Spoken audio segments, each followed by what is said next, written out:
படம் ஆரம்பிச்சு பில்லி ரெடிடின்னு ஒரு ஆளு டான் கானோ செசாரின்னு ஒரு பயங்கரமான கும்பல் தலைவனை பார்க்க ஆசையா இருந்துட்டு போறாரு. போய் சேர்ந்த உடனே சின்ன புரிஞ்சிக்கிடாதது ஒரு பெரிய சண்டையா மாறிடுச்சு. செசாரியும் பில்லியும் அடிச்சு புடைச்சிக்க போறாங்க. ரொம்ப பயங்கரமா இருந்தது.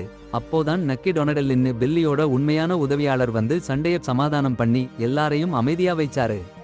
சண்டை முடிஞ்சதும் பில்லியும் நக்கியும் செசாரியோட வீட்டை விட்டு போயிட்டாங்க. செசாரி அவருடைய கும்பல்காரங்கள சூழ்ந்துகிட்டு விருந்து பண்ணிக்கிட்டே இருந்தாரு. சிறிது நேரத்துல பிராங்க் காஸ்டில்னு ஒரு மர்மமான ரொம்ப கொடூரமான காவல்காரன் செசாரியோட வீட்டுக்குள்ள கிளுங்கி போயிட்டாரு. அங்க இருந்த எல்லாரையும் கொடூரமா கொன்னுபிட்டுட்டாரு. செசாரியையும் கொன்னுட்டாரு. வெளியில இரு போலீஸ்காரங்க வீட்டை கவனிச்சுட்டு இருந்தாங்க. அப்போ துப்பாக்கி சத்தம் கேட்டது. ஒரு போலீஸ்காரர் சஃபியோட்டி உள்ளே ஓடி போய் பார்த்தா பிராங்க் தப்பிச்சுறதுக்கு ரெடியா இருக்கான். அவன் துப்பாக்கியை பிடிச்சான், ஆனா நிறுத்திட்டான். ஏன்னா முன்னாடி நிக்கிறது பேர் சொன்னா போதும் பயம் வரும் பிராங்க் காஸ்டில்னு தெரிஞ்சிடுச்சு. அவனை பிடிக்காம விட்டுட்டான். இல்லன்னா மட்டும் இல்ல, கார்கி சாவியையும் கொடுத்தான். வேகமா தப்பிச்சு போறதுக்குன்னு என்ன பண்ணான்னு மறைக்கிறதுக்கு. அப்புறம் தன் மூக்கையே அடிச்சுக்கிட்டு ரத்தம் வர வச்சு பிராங்க் தாக்கின மாதிரி நடிச்சான். அப்புறம் அவனும் அவன் கூட்டாளியும் போலீஸுக்கு போன் பண்ணிட்டாங்க. போலீஸ் வந்ததும் பிராங்க் தாக்கி காரை திருடி ஓடிட்டான்னு பொய் சொல்லிட்டான். அதே சமயம் வேற இடத்துல 3 பசங்க அர்பன் ஃப்ரீ ஃப்ளோ கும்பல் பில்லி கிட்ட அவன் ஹெட் குவார்ட்டர்ல போயிருக்காங்க. இவங்க கடத்தறவங்க, பில்லிக்கு நல்லா தெரிஞ்சவங்க, நம்பிக்கை உள்ளவங்க. ஆனா பில்லியோ அவன் கூட்டாளிகளோ பிராங்க் காஸ்டில் அங்க நுழைஞ்சிருக்கான்னு ஒருத்தருக்கும் தெரியல. சத்தம் போடாம வெளியில இருக்கிற காவல் பகுதியையே பிராங்க் ஒழிச்சு புட்டான். அப்புறம் உள்ளே போய் பில்லிட ஆளுகளை கொடூரமா தாக்குறான். ஒரு கலவரம். அந்த கலகத்தில பிராங்க் தவறுதலாக நிக்கிய கொன்னுட்டான். அதிர்ச்சி. அவங்க சீக்ரெட் FBI ஏஜென்ட்னு தெரிய வருது. பில்லி பிராங்க் கூட கொடூரமா தப்பாண்டி போட்டான். அந்த கலவரத்துல பில்லி தடுமாறி கண்ணாடி நசுக்குற மெஷினுக்குள்ள விழுந்துட்டான். அவன் முகம் சிதைஞ்சு போச்சு. மோசமா காயப்பட்டாலும் உயிரோட வாழ்ந்துட்டான் அவன். பில்லி ஆளுகளை எல்லாம் கிழிச்சு போட்ட பிராங்க் ஓடி போயிட்டான். அடுத்த நாள் நிக்கி டொனடெல்லி சவடிகளில் நிக்கியோட FBI பார்ட்னர் பால் புடின்ஸ்கி கொதிச்சு போயிட்டான். அவன் மேலதிகாரி மில்லர் மேல ரொம்ப கடுப்பா இருந்தான். ஏன்னா பில்லி ரேடியோட கும்பலை எதிர்கொள்ள நிக்கிய அனுப்பினாங்க. ஆனா மில்லர் பிராங்க் கேஸ்டில் வந்து எல்லாரையும் கொன்றுவிடுவார்னு எதிர்பார்க்கலன்னு சொல்லி பாலோட கோபத்தை ஒதுக்கிட்டான். அப்புறம் பால் நிக்கியோட துக்க அடைஞ்ச மனைவி அஞ்சலா கிட்ட போய் சொன்னான். அவன் சத்தியம் பண்ணினான், பிராங்க் காஸ்டலை பிடிக்கணும்னு. அந்த நக்கியோட சாவிற்கு காரணமான அவனை. அதுக்குள்ள பிராங்க் கூட அந்த சவசடங்குக்கு வந்திருந்தான். தொலைவிலிருந்து பார்த்துக்கிட்டு அவன் தன் குடும்பத்தோட கல்லறையையும் போய் பார்த்தான். அந்த கொடூரமான கொலைவெறியில அவங்க எல்லாரையும் தொலைச்சு துயரம். அது இன்னும் அவனை வதைச்சுக்கிட்டே இருக்கு. வெறியோட அவன் தேடுற வேட்டை நடந்துகிட்டே இருக்கு. பிறகு பால் போலீஸ் ஸ்டேஷனுக்கு போனான். போலீஸ் எவ்வளவு மோசமா பிராங்க் காஸ்டலை பிடிக்க முயற்சி பண்றாங்கன்னு கேள்வி கேட்டான். அனைவருக்கும் தெரிஞ்ச தி பனிஷர்னு சொல்ற அவனை. 4 வருஷமா அவன் ஒரு நீதி நடத்தி வருகிறான். ஆனா போலீஸ் அவனை அடக்கவே முடியல. அந்த பேச்சு சண்டையா மாறிடுச்சு. அப்ப சஃப்யோட்டின்னு ஒரு போலீஸ் ஆபீசர் பாலிடம் சொன்னாங்க, மார்டின் சோப்னு ஒருத்தர்கிட்ட பேசுன்னு. நிறைய நேரமா பிராங்க் மேல சாரிக்கிட்டு இருக்கிற ஒரு ஆபீசர். மார்டின் பாலிடம் சொன்னான், பிராங்க் முன்னாடி ஸ்பெஷல் ஃபோர்ஸ்ல இருந்தான்னு. அவனோட வாழ்க்கை மாறிடுச்சு. அவனோட மனைவியும் மகளும் மாஃபியா கொலை பண்ணிட்டாங்க. அதுக்கு அப்புறம்தான் அவன் தி பனிஷர் ஆனான். அவனோட வெறி. அவன் குடும்பத்தை இழந்த பிறகு அவன் வாழ்க்கையை சீரழித்தவர்களுக்கு அவன் சொந்த நீதியை வழங்கினான். அற்புதம். குற்றவாளிகளை தண்டிப்பதில் சட்டம் தோல்வியடைந்து விட்டதுன்னு அவன் நம்பினான். அனைவருக்கும் நீதி கிடைக்க வேண்டும். அதற்காக அவன் தானே களமிறங்கினான். அடடா, அசாத்தியமான துணிச்சல். வேறொரு இடத்தில் அவன் தன் கூட்டாளியான மைக்ரோசிப்னு சொல்றவனை சந்திச்சான். ஒரு FBI அதிகாரியை தவறுதலாக கொன்றுட்டேன்னு அவன் சொன்னான். அந்த அதிகாரிக்கு அழகான மனைவியும் பொண்ணும் இருந்தாங்கன்னு தெரிஞ்சு அவனுக்கு ரொம்ப வருத்தமா இருந்துச்சு. அவனும் அதே மாதிரியான வேதனையை அனுபவிச்சிருக்கான்ல. ஆயுதங்களை சப்ளை பண்ற மைக்ரோசிப் அவனை ஆறுதல் சொல்லிட்டான். ஆனா துக்கத்தோடு தவிச்சு அவனை போக சொன்னான். இதற்கிடையில் பில்லி அவன் ஆட்களிடமிருந்து ஒரு அதிர்ச்சி தகவலை கேள்விப்பட்டான். நிக்கி டொனடெல்லி ஒரு ரகசிய FBI ஏஜென்ட்னு சொல்லிட்டா போச்சா? அது மட்டும் இல்ல, அவங்க கண்டுபிடிச்சாங்கன்னா நிக்கி டிரெக்டில் பணத்தை எல்லாத்தையும் மறைச்சு வச்சிருந்தான். பில்லி கூட்டாளி பிச்சி நிக்கி வீடு எங்கன்னு தெரியும்னு சொன்னான். பணம் அங்கேதான் இருக்குன்னு உறுதியா சொன்னான். அப்போ டாக்டர் வந்தாரு பில்லி முகத்துல இருந்த பேண்டேஜ் அகற்ற. ஆனா கேட்டா திகிலடிச்சு போயிட்டாரு டாக்டர். பில்லி முகம் எவ்வளவு அசிங்கமா மாறி இருக்குன்னு பாருங்க. பயங்கரமா இருந்தது. அவன் கூட்டாளி இன்க் வாந்தி எடுத்துட்டான். பிச்சி உடனே இன்க வெளியே இழுத்து போய் அவமானமா பண்ணினான்னு கிண்டல் பண்ணினான். அவங்க திரும்பி வந்தப்போ பில்லி டாக்டரை கொன்னுட்டான். அவன் முகத்தை சரி பண்ண முடியலன்னா கோபத்துல. பிறகு பில்லி பிச்சியும் இன்கும் கூட திட்டம் போட்டான். பணத்தை திரும்ப எடுக்கணும். அது மட்டுமில்லாம பிராங்க் காஸ்ட்ல கொல்லணும். கதை ஒரு மனநல மருத்துவமனைக்கு மாறுது. ஒரு இருட்டு சிகிச்சை அறை. அங்க ஜிம் இருக்கான். பில்லி தம்பி. அவன் அங்கே புழுங்கிட்டு இருக்கான். ஜிம் ஒரு பயங்கரமான கொடூரமான கொலைகாரன். அவனை அடக்க கட்டுப்படுத்த நல்லா கட்டி போட்டு வச்சிருக்காங்க. ஒரு நர்ஸ் அவனை ரொம்ப கடுமையா அசிங்கமா நடத்துறான். சட்டென்ன பில்லி அவன் டீமுன்னு ஒரே அலறலுடன் உள்ளே நுழைஞ்சு ஜிம்ம கட்டவிழ்த்து விடுறாங்க. பில்லி முகத்தை பார்த்து ஜிம் அதிர்ச்சியாவா இருக்கல. மாறாக அவன் அண்ணன் எவ்வளவு பயங்கரமா கொடூரமா இருக்கான்னு அவனுக்கு ஆச்சரியமா இருக்கு. உடனே அந்த கொடுமையான நர்ஸை ரொம்ப கொடுமையா தண்டிச்சு கொடூரமா கொன்னுபுட்டுறான். அப்புறம் 4 பேரும் ஒரு ஹோட்டல்ல போய் சேருறாங்க. அங்க பில்லி தன் முகத்தை கண்ணாடியில பார்க்கிறான். அவன் முகம் சிதைஞ்சு போயிருக்கிறத பார்த்து அவனுக்கு ரொம்ப சோகம் துக்கம்.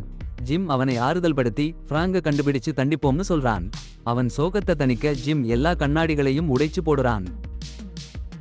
அந்த பாவம் செஞ்ச அண்ணனுக்கு ஆறுதல் சொல்லணும்னு ரூம் அன்னைக்கு ராத்திரி நிக்கிய வீட்டுக்கு போறான். ஏஞ்சலால சந்திக்கணும். நிக்கிய கொலை பண்ணினதுக்கு சாரி சொல்லணும்னு ஒரு பெரிய பணக்கட்டை கொண்டு போறான். ஆனா ஏஞ்சலா இன்னும் சீறி போய் கண்ணீர் விட்டு அழுதுட்டு இருக்கா. அவள் துப்பாக்கியை எடுத்து பிராங்க் மேல நோக்கி வைச்சா. ஓடி போக சொன்னா. அதே நேரம் பில்லி அவன் டீமுன்னா கிறிஸ்டோ என்னும் பெரிய டான் கிட்ட போய் சந்திச்சான். சந்திப்புல கிறிஸ்டோவோட ஒருத்தன் பில்லி முகத்துல இருக்கிற காயத்தை வச்சு கலாய்ச்சான். பில்லி கடுப்பாயி அவனை அங்கேயே கொன்னுட்டான். அதனால பெரிய தகராறு ஆரம்பிச்சிடுச்சு. ஆனா கிறிஸ்டோ வந்து எல்லாரையும் சமாதானப்படுத்தினான். பில்லி கிட்ட சாரி கேட்டான். நாளைக்கு டாக்கில வேலை முடிக்க சம்மதிச்சான். அடுத்த நாள் பிராங்க் மைக்ரோசிப் வீட்டுக்கு போய் பன்சர் வேலையை விட்டுட்டு நகரத்தை விட்டு போறேன்னு சொன்னான். ஆனா மைக்ரோசிப் ஒரு கெட்ட செய்தி சொன்னான். பில்லி இன்னும் உயிரோட இருக்கான். பழிவாங்கணும்னு தீர்மானிச்சிட்டான். இந்த செய்தியை கேட்டவுடனே பிராங்க் ரிட்டையர் பண்றதுக்கு பதிலா பில்லி கூட்டத்தையே ஒழிச்சுப்புடுவேன்னு எவ்வளவு உறுதியா இருக்கான்னு பாருங்க. சின்னச்சில்லு மைக்ரோசிப் டெக்னாலஜியையும் கார்லோஸ்னு ஒருத்தரையும் உபயோகிச்சு ஒரு திட்டம் போடுறான். கார்லோஸ் பில்லி கூட்டத்துல இருக்க கொலைகாரங்க விவரத்தை எல்லாம் கொடுக்கறான். அதுல மாஜெண்டின்னு ஒரு பயங்கரவாதின் கூட்டமும் இருக்கு. அவங்க கொள்ளை அடிக்க போறாங்க. அதே நேரம் பால் மார்ட்டினோட சேர்ந்து பிராங்கை பிடிக்க திட்டம் போடுறான். அந்த இரவுல பிராங்க் மாஜெண்டி கூட்டத்தை பிடிச்சு அவங்க கொள்ளை அடிக்கிற இடத்துல புயல் மாதிரி பாய்ஞ்சு அவங்களை எல்லாம் அடிச்சு தள்ளி விசாரிச்சு பில்லி பத்தி தகவல் எடுக்கிறான். பிறகு மாஜெண்டியை கொன்னுபுடுறான். பிராங்க் வேலையை முடிச்ச உடனே பால் மார்ட்டின் அங்க வந்து பிராங்கை பார்த்துக்கிறாங்க. ஓடி பிடிக்கிறாங்க. பால் பிராங்கை பிடிச்சு ரொம்ப கடுமையான சண்டை போடுறான். சண்டையில பிராங்க் பாலை அடிச்சு நிறுத்தி வைக்கிறான். தரையில் விழுந்தான். ஆனா அது ஒரு பொறி. பால் நடிச்சு விழுந்தான். அந்த நேரத்திலேயே பிராங்க் கைது. பிராங்க் கெஞ்சுறான், விடுங்கயா. பில்லி அவன் கூட்டாளிகள் ஏஞ்சலா வீட்டுக்கு வந்துடுவாங்க. நிக்கி மறைச்ச டிரக் பணம் வேணும்னு. ஆனா பால் கல்லா காதா கை விலங்கு போட்டுட்டான். அதே நேரம் பில்லியும் கூட்டமும் ஏஞ்சலா வீட்டுல புகுந்தாங்க. அவங்களை பிடிச்சு அடங்க மாட்டாங்க. ஏஞ்சலா பொண்ணு ஈடுகாட்டுறாங்க. பில்லி கத்தரான், டிரக் பணம் எங்கே? நிக்கி அங்க மறைச்சிருக்கலாம்னு நினைச்சு ஏஞ்சலா பயந்து எனக்கு தெரியாதுன்னு கெஞ்சுறாங்க. அப்போ ஜிம் வீட்டு பொருட்களை எல்லாம் நொறுக்க ஆரம்பிச்சுட்டான். கேவலமா கோளாரா? அந்த சத்தம் காவல்காரன் 2 பேருக்கு கேட்டுச்சு. அவங்க ஏஞ்சலா வீட்டுக்கு வந்தாங்க. அப்போ ஜிம் அவங்களை படு கொடூரமா அடிச்சு கொன்னுட்டான். ஏஞ்சலா பயந்து பொண்ணு பாதுகாக்கணும்னு அவங்க கணவன் அவங்க ரூம்ல சேஃப் இருந்துச்சு. கோட் சொல்லி திறந்து பாருன்னு கொடுத்தாங்க. அந்த நேரத்துல பால் வீட்டுக்கு வெளியே வந்துட்டான். மார்ட்டின் கிட்ட காரோட பின் சீட்ல கை சங்கிலி போட்டுக்கிட்டு இருக்கிற பிராங்க் மேல கண்ணு வைங்கன்னு சொன்னான். பால் உள்ள போனான். பிராங்க் மார்ட்டின் கிட்ட கெஞ்ச ஆரம்பிச்சான், விடுதலை பண்ணுங்கன்னு. சீக்ரெட்ல போலீஸ்ல உளவு வேலை பார்த்துட்டு இருக்கிறது மார்ட்டின்னு பிராங்க் சொன்னான். வீட்டுக்குள்ள இன்சாரி இன்கண் பிட்சி பாலுக்கு வெயிட் பண்ணிக்கிட்டு இருந்தாங்க. திடீர்னு என்ன செஞ்சாலும் அஞ்சலா அண்ட் அவங்க பொண்ணுக்கு ஆபத்துன்னு மிரட்டினாங்க. சேஃப்ல காசு இல்லைன்னு பில்லிக்கு தெரிஞ்சது. அவன் கோபத்துல அலங்கோலம் பண்ண ஆரம்பிச்சான். ஜிம் சந்தோஷமா சேர்ந்துகிட்டான். சத்தம் கேட்ட பிட்சி மேல போய் பாருன்னு இன் கிட்ட சொன்னா. ஆனா இன்க் எதுவும் பண்றதுக்கு முன்னாடி பிராங்க் உள்ள ஓடி வந்துட்டான். அவனை கீழே இறக்கி அடிச்சான். பயங்கர போராட்டம். பால் ஒரு வாய்ப்பு பார்த்து துப்பாக்கிய பிடிச்சான் பிட்சியை நோக்கி. ஆனா பிராங்க் வேகமா செயல்பட்டான். எல்லாரையும் காப்பாத்த பிட்சியை கொன்னுட்டான். அப்புறம் வேகமா அஞ்சலாவையும் அவங்க பொண்ணையும் காப்பாத்த போயிட்டான். அப்போதுதான் பில்லி ஜிம் 2 பேரும் படிக்கட்டுகளிலிருந்து வந்து பவுலை நோக்கி தப்பாக்கி சூடு பண்ண ஆரம்பிச்சாங்க. பவுல் அவர்களோட குண்டுகளை தவிர்த்து பிராங்க் அஞ்சலா அவங்க பொண்ணு எல்லாரையும் காப்பாத்தி ஓடவிட்டாரு. பில்லி ஜிம் அங்கேயே நிக்கல. பவுல் மார்ட்டின் இருவரும் அவங்கள பிடிச்சு போலீஸ் ஸ்டேஷனுக்கு கூட்டிட்டு போனாங்க. இதுக்கிடையில பிராங்க் அஞ்சலாவையும் அவங்க பொண்ணையும் ஒரு பாதுகாப்பான இடத்துக்கு கூட்டிட்டு போய் அவங்க பொண்ணுக்கு தன்னோட பொண்ணோட பழைய பொம்மைகளை கொடுத்து சமாதானப்படுத்தினாரு. அந்த சின்ன பொண்ணுக்கு சிரிப்பு வரணும்னு பிராங்க் நிறைய முயற்சி பண்ணாரு. பில்லி ஜிம் 2 பேரையும் FBI ஹெட் குவார்ட்டர்ஸ்ல கூட்டிட்டு போய் மில்லர் என்னும் ஏஜென்ட் ஒரு ஒப்பந்தம் வைச்சாரு. கிறிஸ்து அவன் கூட்டாளிகளை பிடிக்க உதவி பண்ணாங்கன்னா அவங்கள விடுதலை பண்ணுவாங்கன்னு சொன்னாரு. உடனே பில்லி ஜிம் சம்மதம் சொன்னாங்க. அந்த 2 அண்ணன் தம்பிகளும் டாக்ஸ்ல போய் கிறிஸ்து கூட ஒரு டீல் பண்ற மாதிரி நடிச்சாங்க. FBI ஏஜென்ட்ஸ் எல்லாரும் கிறிஸ்து அவன் கூட்டாளிகளை பிடிக்க காத்திருந்தாங்க. பில்லி ஜிம் உதவியால FBI கிறிஸ்துவையும் அவன் கூட்டாளிகளையும் சிறைபிடிச்சிட்டாங்க. அவங்க சொன்னபடியே FBI அந்த 2 அண்ணன் தம்பிகளையும் விடுதலை பண்ணிட்டாங்க. மில்லர் அங்கே நின்னுட்டாரா? இல்ல. பில்லிக்கு மைக்ரோசிப் பத்தி பிராங்க் காஸ்டிலுக்கு ரொம்ப நெருங்கியவன், நகரத்துல வேற இடத்துல இருக்கிறவன் பத்தி சொன்னாரு. அதிரடி. அதே நேரம் கார்லோஸ் பிராங்க் கிட்ட மைக்ரோசிப் சந்திக்க முடியாதுன்னு சொன்னாரு. அவன் அம்மா ரொம்பவும் சீரியஸா நோய்வாய்ப்பட்டிருக்காங்கன்னு. பிராங்க் கார்லோஸ் கிட்ட ஆஞ்சலாவையும் அவள் பொண்ணையும் பாத்துக்க சொல்லிட்டு மைக்ரோசிப்பை போய் பார்க்க போனாரு. போய் பார்த்தா என்ன இருக்கு? கண் கலங்க வைக்கிற காட்சி. மைக்ரோசிப் அம்மா பரிதாபமா இருந்துட்டாங்க. மைக்ரோசிப் காணோம். திகில். பிராங்க் தன் பதுங்குமிடத்துக்கு ஓடினாரு. கார்லோஸ் கடுமையா காயப்பட்டிருக்காரு. உயிர் போராடிட்டு இருக்காரு. ஜிம் ஆஞ்சலாவையும் பொண்ணையும் கடத்திட்டான்னு தெரிஞ்சிச்சு. கார்லோஸ் பிராங்க் கிட்ட அவன் வேதனையை முடிவுக்கு கொண்டு வர சொல்லி பிச்சை எடுத்தாரு. மனம் மருண்டு பிராங்க் அப்படி பண்ணினாரு. சரி, இப்போ பில்லி ஜிம் ஒரு கொடூர திட்டம் போட்டிருக்காங்க. மைக்ரோசிப் ஆஞ்சலா அவள் பொண்ணை உபயோகிச்சு பிராங்கை கூண்டோடு பிடிச்சு கொல்ல போறாங்க. அப்புறம் பிராங்க் பால் கிட்ட சந்திச்சாரு. பில்லி ஜிம் ரிலீஸ் ஆனதா பால் சொன்னான். அதுலயும் பிராங்க் சட்டத்தால அவங்கள தொட முடியாதுன்னு சொல்லிட்டு பிராங்க் கிட்ட உன் விதமா கையாளுன்னு உற்சாகமா சொன்னான் பால். பிராங்கும் சரின்னுட்டு உதவணும்னா பதவியையும் வேலையையும் விடணும்னு எச்சரிச்சான்.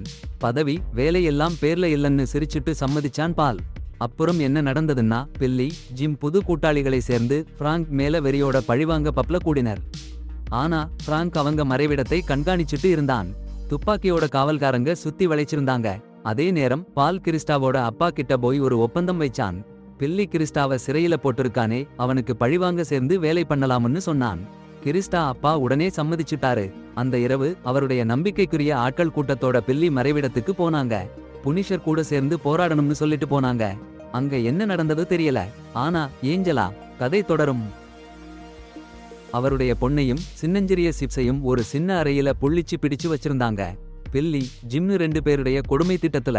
பாரு என்னடான்னா அவங்க ஆளுகளுக்கு கட்டளையிட்டாரு கட்டிடத்துக்குள்ள இருக்கிற பில்லி கூட்டத்தை தாக்கணும்னு. அப்புறம்தான் என்ன ஆச்சுன்னா ஒரு கொடூரமான துப்பாக்கி சண்டை வெடிச்சுச்சு. கீழே போர் சீறிக் கொண்டிருக்கும் போது பிராங்க் மேல இருந்து சத்தம் போடாம கட்டிடத்துக்குள்ள நுழைஞ்சிட்டாரு. பில்லி ஆளுகளை சிலரை அங்கேயே அழிச்சுப்புட்டாரு.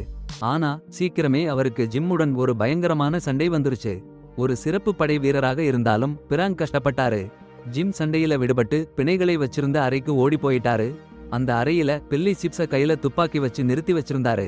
ஜிம் அங்கேயே அஞ்சலாவையும் அவள் பொண்ணையும் ஆயுதத்தால மிரட்டினாரு. பிராங்க் ஒரு கஷ்டமான தேர்வை சந்திச்சாரு. அவருடைய நல்ல நண்பன் சிப்ஸா காப்பாற்றணும், இல்லன்னா அஞ்சலாவையும் அவள் பொண்ணையும் காப்பாற்றணும். ரொம்ப வலிக்கிற முடிவை எடுத்தாரு. அஞ்சலாவையும் அவள் பொண்ணையும் காப்பாத்தினாரு. அவருடைய நெருங்கிய நண்பனை இழக்கணும்னு தெரிஞ்சுக்கிட்டு பில்லி சிப்ஸ கொன்னுட்டாரு. கோபத்தோட பிராங்க்